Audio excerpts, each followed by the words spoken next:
वसीम को इस अजीबो गरीब चीज में कोई रुचि नहीं थी। इसके अलावा उसके पास खजाना रखने की अब कोई जगह नहीं थी। पहले से ही उसके पास खजाने के नाम पर काफी कुछ था। खूनी दरिंदे की मौत के बाद सारा जादुई खजाना आपस में बट चुका था। पहाड़ी महारथी फिर से एक बार लड़ाई से सीखी गई चीजों के बारे में चर्चा करने लगे थे। जब वो आपस में बात कर रहे थे तभी बाबा बैरागी का फोन बजा। मुझे अभी अभी खबर मिली है कि जादुई दवाइयां तैयार हो गई हैं। इसके अलावा 400 ट्रैक्टर भी तैयार हैं। क्या तुम लोगों को और कुछ चाहिए? अगर ऐसा है तो अभी बता दो ताकि सब कुछ एक बार में यहाँ आ जाए। बाबा बैरागी ने पहाड़ी महारथियों से कहा, सीनियर, मॉडिफाई करने के लिए भी कुछ चीजें तैयार करवा लीजिए। कुछ जादूगरों ने सलाह दी। क्या जादुई मंत्र लिखने के लिए कुछ खास ब्रश भी मिल जाएंगे? सीनियर वसीम ने बहुत देर से बताया तो मैं अपनी तैयारी नहीं कर पाया। मुझे ताकत बढ़ाने की कुछ चीजें चाहिए होंगी। एक के बाद एक सभी पहाड़ी महारथियों ने अपनी अपनी बातें सामने रखी। ठीक है, मैं सारा सामान अभी बता देता हूँ ताकि ट्रैक्टर के साथ ही वो आ जाए। बाबा बैरागी ने सब कुछ लिखकर कहा, अब जब सब तैयार होने को हैं, तो मैं कंपटीशन के लिए जगह ढूंढ लेता हूँ। राज, तुम मेरे साथ आओ। रास्ते में हम भ्रमताला से होकर चलेंगे। वसीम ने कहा, ठीक है। बाकी सीनियर परितोष परिवार और चाहत के बारे में मत भूलिए। राज ने कहा, हाँ टफी, अपने बालों से एक आम बहरूपिया बनाओ। जैसे ही उसकी नींद खुले, इन्हें बहरूपियों की मदद से इनके कबीले में छोड़ दो। वसीम ने हाथ हिलाकर टफी से कहा, भाव भाव भाव भाव भाव। टफी ने जवाब दिया। ढंग से बोलो, वसीम ने जवाब दिया। तभी बाबा बैरागी को ध्यान आया कि उसने टफी की आवाज बंद कर दी थी, जिसके बाद उसने टफी की आवाज लौटाई। सीनियर, एक आम बहरूपिया की लड़ाई की ताकत कम होती है। अगर मैं एक खास बहरूपिया बनाऊं तो कैसा रहेगा? टफी ने कहा, इसकी कोई जरूरत नहीं है। एक आम बहरूपिये से काम चल जाएगा। वसीम ने मुस्कुराकर कहा। इसके बाद राज ने तलवार टेक्निक की तस्वीर का स्क्रॉल चाहत के पास रख दिया। जब चाहत और बाकी लोग उठे तो वो हैरान थे कि आखिर उनकी नींद कैसे लगी। अगर उनमें से बस 1 या 2 लोग सोए होते तो भी ठीक, लेकिन उन सभी को एक साथ नींद कैसे आ सकती थी? उन्हें शक हुआ कि कहीं न कहीं इसमें पहाड़ी महारथियों का हाथ था। हालांकि उठने के बाद उनकी ताकत लौट आई थी। चाहत, ये स्क्रॉल तुम्हारे परिवार की तलवार टेक्निक का है। तुम इसे वापस लेकर जाओ। तब तक हम लोग यहीं रुकेंगे। जैसे ही तुम सब कुछ समझकर फुर्सत से हो जाओ, तब हम तुम्हारे मेहमान बनकर आ जाएंगे। वसीम ने कहा, ठीक है सीनियर। चाहत ने कहा। इसके बाद टफी का बहरूपिया आया और उसने चाहत को अपने ऊपर बिठा लिया। अगर आप लोगों को हमारी कोई भी जरूरत पड़े तो जरूर बताइएगा, चाहत ने जाने से पहले कहा। अगर हमें तुम्हारी मदद की जरूरत पड़ी तो हम उसकी भरपाई आत्मा पत्थर या किसी और चीज से कर देंगे। बाबा बैरागी ने चंचल को देखकर कहा। इसके बाद टफी सभी को अपने साथ लेकर परितोष कबीले की तरफ चल पड़ा। इसके बाद बाबा बैरागी ने अपने साथियों के लिए एक महल नुमा खजाना निकालकर रहने की व्यवस्था की। इस दौरान वसीम राज को लेकर कंपटीशन के लिए जगह देखने निकल गया। वसीम ट्रैक पर कुछ जाल, भूल भुलैया और कुछ खतरनाक चीजें रखने का सोच रहा था, जिससे ये कंपटीशन मजेदार बन सके। अभी रास्ते में उन्हें भ्रमताला और काल नेमी कौम के बीच के झगड़े का हाल भी लेना था। ठीक इस समय जो जादूगर और लीडर की कठपुतलियां खूनी दरिंदे को देखने के लिए आए थे, वो निपटारा मंच के पास पहुंच गए। अरे, खूनी दरिंदा कहाँ गया? क्या वो मर गया? लेकिन वो तो 6वें लेवल का था ना। अगर उसका विरोधी भी 6वें लेवल का हो तब भी उसे इतनी जल्दी नहीं मारा जा सकता। अगर वो खूनी दरिंदा मरा है तो कुछ ना कुछ तो छोड़ कर गया होगा, लेकिन यहाँ तो मुझे कुछ नहीं दिख रहा है। क्या वो बस ऐसे ही गायब हो गया? जादूगरों ने निपटारा मंच वाली जगह को दूर से देखते हुए आपस में बातें करना शुरू कर दी। वहां एक महलनुमा जादुई खजाना खुल चुका था, इसलिए किसी को भी वहां जाने की हिम्मत नहीं हो रही थी। जब वो आपस में बातें कर रहे थे तभी महल का दरवाजा खुला। सरस बाहर आया। अरे लगता है यहाँ काफी लोग आए हैं। सरस ने हंसकर कहा। अरे, ये तो सीनियर सरस है। कुछ जादूगरों ने सरस को पहचान कर कहा, अरे अरे अरे अरे अरे साथियों, तुम सभी काफी देरी से आए हो। खूनी दरिंदा पहले ही मर चुका है, लेकिन तुम्हारा आना बेकार ना हो इसके लिए सीनियर ने पहले ही तुम्हारी व्यवस्था कर दी है। सरस ने कहा। तभी आसमान से खूनी मोती टपकने लगे। सभी को 2-2 मोती मिले। जाने से पहले वसीम ने सारे मोती सरस के पास छोड़ दिए थे। वसीम जानता था कि जब जब लौकिक दानव मरता है तो कुछ छोटे जादूगर उससे फायदा निकालने की कोशिश करते हैं, लेकिन इस बार लौकिक जानवर का सारा खजाना पहाड़ी महारथियों में बट गया था। इसलिए वसीम ने ऐसे जादूगरों के लिए खूनी मोती देने का मन बनाया था। भले ही इन जादूगरों को ये तक नहीं पता था कि इनका इस्तेमाल कैसे करते हैं, लेकिन उन्हें इनके अंदर से आत्मीय ताकत महसूस हो रही थी। इसलिए सभी जादूगर सरस का शुक्रिया अदा करके वहां से चले गए। लीडर की कठपुतलियां भी इन्हीं में शामिल थीं। जब उसने उनकी नजरों से खूनी मोतियों को देखा तो वो हैरान रह गया। उनका प्लान पूरी तरह से बर्बाद हो चुका था। उसने सोचा था कि खूनी दरिंदा परितोष कबीले में उथल पुथल मचाएगा और वो चौथा स्क्रॉल भी वहां से ले आएगा, लेकिन अब ऐसा नहीं होने वाला था। लेकिन तभी उसे दूसरी कठपुतली से एक और नजारा भी दिखा था, जिसमें निपटारा मंच से परितोष कबीले जाने वाली सड़क पर चाहत और बाकी परितोष परिवार के लोग जा रहे थे। और इस दौरान चाहत हाथ में चौथा स्क्रॉल लिए थी। ये तो छप्पर फाड़ डील है, लीडर ने खुश होकर कहा। अभी परितोष परिवार अपने कबीले से 5 किलोमीटर दूर था। अगर ऐसे में लीडर ध्वनि की रफ्तार से चलकर परितोष कबीले की तरफ बढ़े तो वो 3 मिनट में वहां पहुंच सकता था। लगता है मेरे नसीब में ही परितोष परिवार की तलवार टेक्निक लिखी हुई है, लीडर ने खूनी तालाब से निकलते हुए कहा और अपना हाथ हिलाया। तभी एक काला सा जानवर वहां दिखाई दिया। यह किसी ड्रैगन की तरह दिखने वाला जानवर था, जो कि बड़ी सी छिपकली के आकार का था, जिसके सिर पर 2 सींग और पीठ पर 2 पंख थे। हालांकि ये भी लीडर की कठपुतली ही था। लीडर ने अपने सीने में से वही खूनी समुद्र पत्थर निकाला जो हयग्रीव को चाहिए था और उसे उस जानवर के अंदर डाल दिया, क्योंकि उसकी आम रफ्तार से वो सही समय पर परितोष इलाके में नहीं पहुंच सकता था। इसके बाद लीडर उस जानवर पर बैठकर उड़ गया। करीब 2 मिनट में ही वो जानवर चाहत और उसके परिवार के सामने खड़ा था। चाहत, हम दोबारा मिल लिए, लीडर ने कहा। चाहत हैरान थी। उसने आज पहली बार लीडर को देखा था। मैं तो तुम लोगों के साथ ज्यादा समय बर्बाद नहीं करना चाहता, मुझे बस वो स्क्रॉल दे दो, लीडर ने कहा। उस बारे में तो तुम भूल ही जाओ, चाहत ने कहा। इतने में एक परिवार वाले ने अपने साथियों को बुलाने का इशारा करने का सोचा। तभी एक छोटी तलवार उसके कंधे में जाकर धंस गई। जैसा कि मैंने पहले ही कहा, मेरे पास तुम लोगों पर बर्बाद करने के लिए समय नहीं है। चाहत, तुम जैसी मुझे गुप्त कमरे में मिली थी, अभी वैसी बिल्कुल नहीं दिख रही हो, लीडर ने कहा।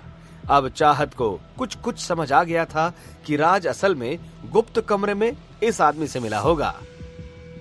अभी वो लोग आपस में बात ही कर रहे थे कि तभी लीडर ने हाथ बढ़ाया और चाहत से स्क्रॉल छीन लिया। चाहत, अभी के लिए मैं ये स्क्रॉल लेकर जाता हूँ। अगर तुम मुझसे नफरत करती हो तो मुझे ढूंढ लेना, मैं तुम्हारा इंतजार करूंगा और तुम्हारे स्वागत की पूरी तैयारी करके रखूंगा, लीडर ने कहा। एक दिन मैं तुम्हें ढूंढ कर मार डालूंगी, चाहत ने कहा। मैं तुम्हारा इंतजार करूंगा, लेकिन तुम्हारे पास ऐसा करने का बस एक ही मौका होगा। अगर तुम नाकामयाब हो गई तो तुम्हें मेरी पत्नी बनना होगा, लीडर ने हंसकर कहा। इसके बाद वो अपने जानवर पर बैठकर उड़ गया। चाहत, अब क्या करें? तलवार टेक्निक चोरी हो गई, एक कबीले वाले ने कहा। पहले तो हमारे साथी के घाव को ठीक कराओ और जाकर दादाजी को बताओ, वो शायद उस आदमी को ढूंढने में हमारी मदद करेंगे, चाहत ने कहा। इस दौरान भ्रमताला में दुख का माहौल था, क्योंकि अभी कुछ देर पहले ही वो लोग निपटारा मंच की जंग हारे थे, जिसमें जगीरा को अपना हाथ भी खोना पड़ा था। इसके अलावा उन्हें अब हर जाने के तौर पर परितोष परिवार को भ्रमताला स्क्रिप्चर भी देना था। भ्रमताला लौटने के बाद जगीरा अभी तक एक शब्द भी नहीं बोला था और सीधा एकांत मेडिटेशन में चला गया था। अपने साथियों को दिलासा देकर छू मंत्र भी अपने घर चला गया था। घर जाकर जब उसने अपना फोन निकाला तो उसमें उस लीडर का आखिरी मैसेज यही था कि योजना कामयाब हुई। ये पढ़कर छूमंत्र ने राहत की सांस ली। अगर वो लोग निपटारा मंच पर जीत भी गए तो क्या हुआ? आखिर में उन्हें अपनी तलवार टेक्निक से हाथ तो धोना ही पड़ेगा ना। अब बस मुझे वो ताकतवर टेक्निक मिल जाए तो मैं उसके बारे में समझने की कोशिश करूंगा। छूमंत्र ने मन ही मन सोचा।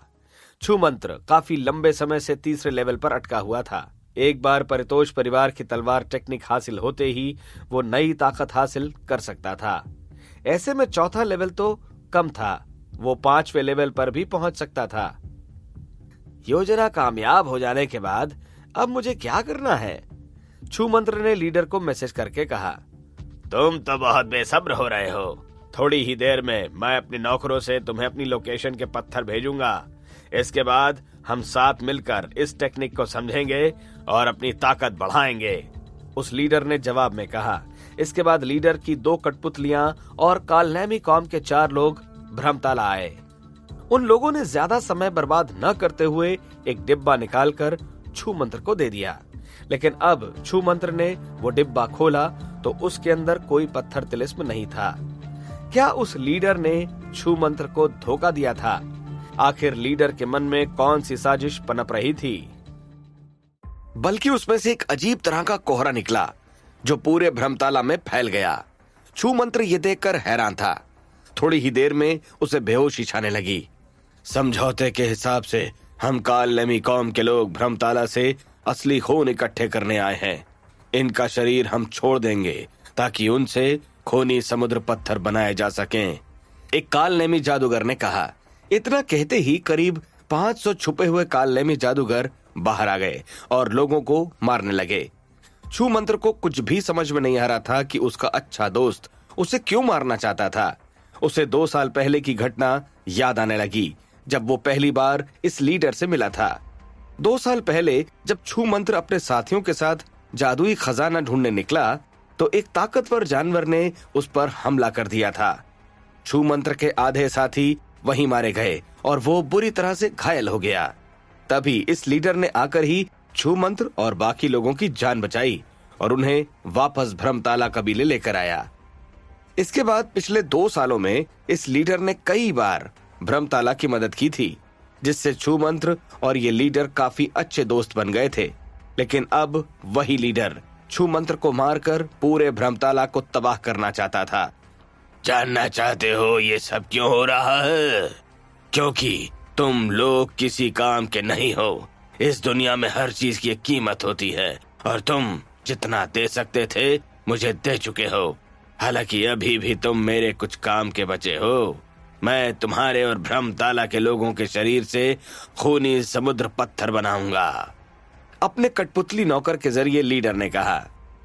तो क्या तुम अब तक मुझे धोखा दे रहे थे? छूमंत्र ने पूछा। हाँ, मुझे खुशी हुई कि आखिरकार तुम्हारी समझ में ये बात आ ही गई। अपनी मौत को सामने देखते हुए इस सच का सामना तुम्हारे लिए बहुत दुखद होगा, लेकिन इससे ज्यादा खुशी मुझे और किसी चीज की नहीं हो सकती थी। तुम पहले नहीं हो जिसे मैंने धोखा दिया, ना ही तुम आखिरी हो, इसलिए बुरा महसूस करने की जरूरत नहीं है। लीडर ने आगे कहा। मरने वाले के सामने इतनी बातें करने का क्या फायदा? कालनेमी मुखिया ने कहा और छूमंत्र का गला चीर दिया। तुम लोग बहुत आगे निकल गए। ये भ्रमताला है। अगर तुम बुरा करने की हिम्मत रखते हो तो फिर हमें दोष मत देना, छूमंत्र ने कहा। भले ही भ्रमताला छोटी सी जगह थी, लेकिन उनके पास रक्षात्मक जादू की भरमार थी। छूमंत्र कभी भी भ्रमताला के रक्षात्मक जादू को एक्टिवेट कर सकता था। अभी छूमंत्र के सभी दुश्मन उसी जादू के दायरे में खड़े थे। अब तुम सब मरो, छूमंत्र ने कहा और रक्षात्मक जादू एक्टिवेट कर दिया। ये देखकर कालनेमी मुखिया जोर जोर से हंसने लगा। उसने जानबूझकर छूमंत्र को यह जादू एक्टिवेट करने दिया था। रक्षात्मक बैरियर के ऊपर कई सारी तलवारें दिखने लगीं, जो किसी भी वक्त दुश्मनों पर बरसने के लिए तैयार थीं। लेकिन ऐसा कुछ भी नहीं हुआ, जिसे देखकर छूमंत्र हैरान रह गया। तुम उलझन में होगे ना, इतना सरप्राइज होने की जरूरत नहीं है। पिछले 2 सालों में मैंने गुप्त ढंग से भ्रमताला के रक्षात्मक जादू को समझ लिया था, इसलिए उसको भेदना मेरे लिए बहुत आसान था। लीडर ने कहा, अगर तुम्हारी बातें खत्म हो गई हों, तो इस काम को खत्म कर दिया जाए। कालनेमी मुखिया ने कहा। इसके बाद कुछ ही देर में छूमंत्र ने अपनी आखिरी सांसें लेकर दुनिया से अलविदा कह दिया।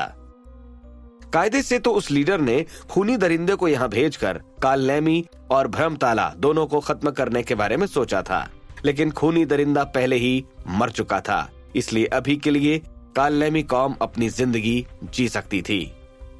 अब असली काम को अंजाम देने का वक्त आ गया है। अपनी गुफा के अंदर पहुंचते ही लीडर ने कहा और तलवार टेक्निक के स्क्रॉल खोल लिए।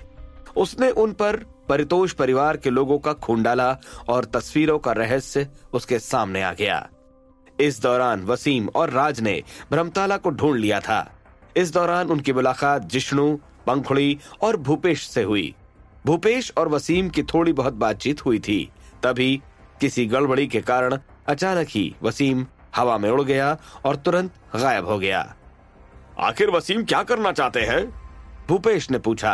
राज ने अनुमान लगाया कि शायद ये डिस्पोजेबल राज 1S एडिशन के कारण हुआ था। इस आदमी को यहाँ लाने की वजह उसने वसीम को वहां ले जाने के बारे में मन बनाया था। राज बताओ भी कि सीनियर वसीम असल में क्या करना चाहते थे? पंखुड़ी ने पूछा।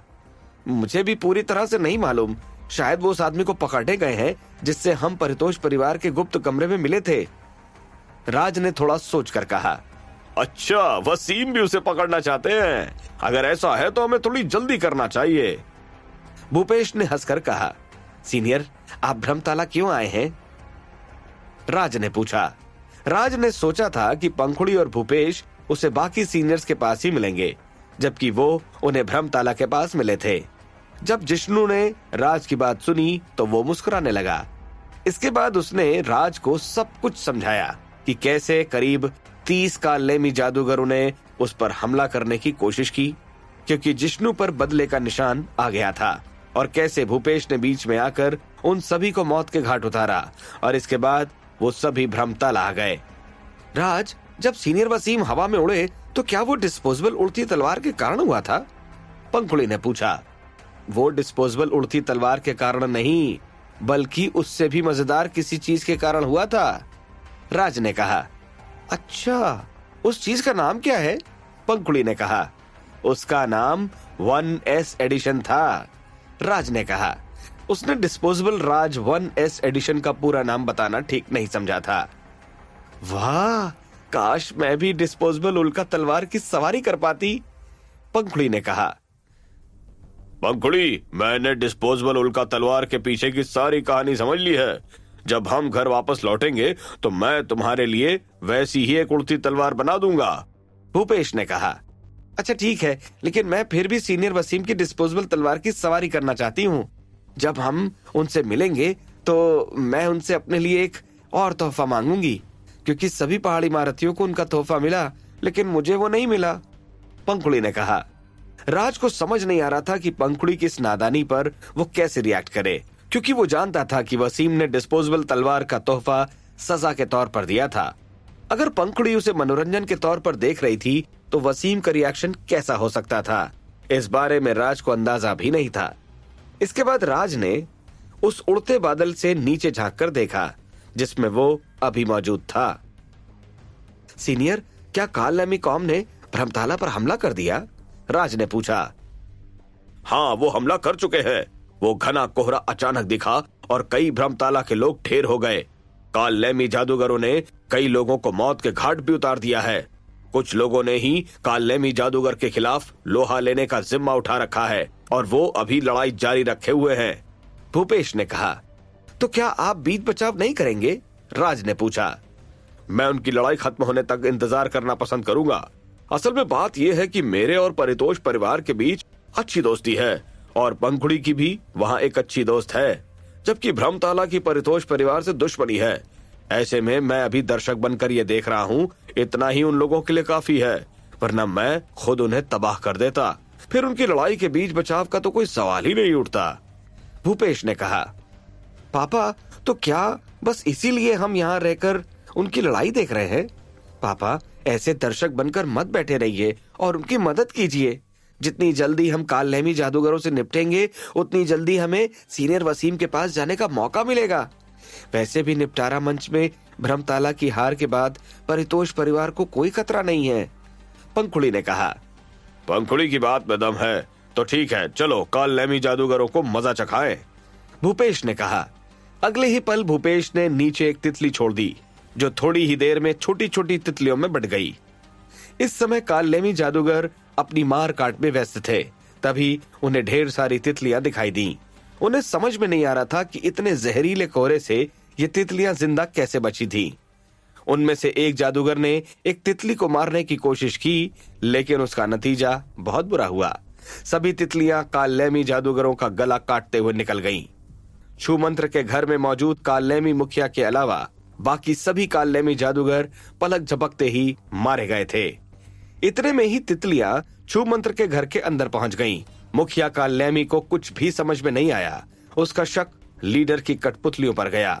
उसे लीडर की साजिश पर पहले से ही शक था। अगर मैं कहूं कि ये मैंने नहीं किया तो क्या तुम मेरा भरोसा करोगे? एक कठपुतली ने कहा। लीडर अपनी कठपुतलियों पर हर समय कंट्रोल रखता था। जितने समय वो व्यस्त रहता था उतने समय कठपुतलियां कोई भी रिएक्शन नहीं देती थी। लीडर अभी अपनी गुफा में था। तस्वीरों पर परितोष परिवार के लोगों का खून डालने के बाद वो चमकी तो थी, लेकिन इसके बाद उसे कुछ भी हासिल नहीं हुआ था। तभी उसने कठपुतलियों के सहारे भ्रमताला के हाल देखे थे। वो इतनी सारी तितलियों को देखकर खुद हैरान था। हालांकि वो खुद भी कालनेमी कौम को मारना चाहता था, लेकिन अभी के लिए उसने उन्हें जिंदा छोड़ने के बारे में सोचा था। तुमने हमारे साथ धोखा करने की हिम्मत की, अब देखो कैसे हम तुम्हें और तुम्हारे परिवार को तबाह करते हैं। मुखिया कालनेमी ने कहा। यह वही घिसा पिटा डायलॉग था जो हर एक कालनेमी को सिखाया जाता था। राज ने ही यह डायलॉग 2 बार सुना था और अब कहानी में यह तीसरी बार भी आ गया था। कालनेमी कौम के लोग इतने सालों में कुछ ढंग के डायलॉग भी तैयार नहीं कर पाए थे। ये सोचने वाली बात थी। क्या मुखिया कालनेमी इस मौके से भागने में कामयाब हो जाएगा? आखिर इस असली खून नाम की चीज से कालनेमी कौम क्या करने की सोच रही थी? क्या कालनेमी कौम की संख्या इतनी ज्यादा थी कि इतने लोगों के मरने के बाद भी उनका हौसला बरकरार था? क्या लीडर की असलियत सामने आ पाएगी? क्या वसीम लीडर से चारों तस्वीरों के स्क्रॉल वापस ले पाएगा? क्या समय रहते पंखुड़ी और भूपेश वसीम के पास पहुंच पाएंगे? 7वें लेवल के 2 जादूगरों का जादू और कितनी तबाही को जन्म देगा?